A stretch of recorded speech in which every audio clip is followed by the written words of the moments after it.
ಸೀರೆ ಉಟ್ಕೊಂಡು ಮಿಂಚ್ತಾ ಇದೆಯಲ್ಲ ಇವತ್ತು. ಇವತ್ತು ಭೀಮಮಾಸೆ ಅಲ್ವಾ, ನಮ್ಮಮ್ಮ ಸೀರೆ ಉಟ್ಕೊಂಡು ದೇವಸ್ಥಾನಕ್ಕೆ ಹೋಗ್ಬೇಕು ಅಂದು, ಅದಕ್ಕೆ ಜೀವದ ಬೊಂಬೆ ನಾನಮ್ಮ, ಭೀಮನೆಂಬ ಮಣ್ಣು ಬೊಂಬೆ ಯಾಕಮ್ಮ. ಬೊಂಬೆ ಬೇಕು ಪೂಜೆಗೆ, ಪೂಜೆ ಬೇಕು ಮನಸ್ಸಿಗೆ, ಮನಸ್ಸು ಬೇಕು ಪ್ರೀತಿಗೆ, ಪ್ರೀತಿ ಬೇಕು ಹೆಣ್ಣಿಗೆ.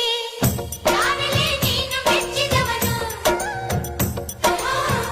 ಯಾರಲ್ಲೇ ತಾಳಿ ಕಟ್ಟುವವನು, ಯಾರಲ್ಲೇ ನಿನ್ನ ಕಾಣುವವನು, ಯಾರಲ್ಲೇ ನಿನ್ನ ಕೂಡುವವನು. ಹೇಳೆ ಹುಡುಗಿ ಹೇಳೆ ಬೆಡಗಿ, ನಿನ್ನ ಉಸಿರು ಹೇಳು ಹೆಸರು ನಂದು ತಾನೆ, ನಿನ್ನ ಗಂಡ ನಾನೇ. ಇಲ್ಲ ಇಲ್ಲ ಆಗೋದಿಲ್ಲ, ಹಳ್ಳಿ ಹುಡುಗಿ ಗಂಡನ ಹೆಸರು ಹೇಳೋದಿಲ್ಲ, ಸಲಿಗೆ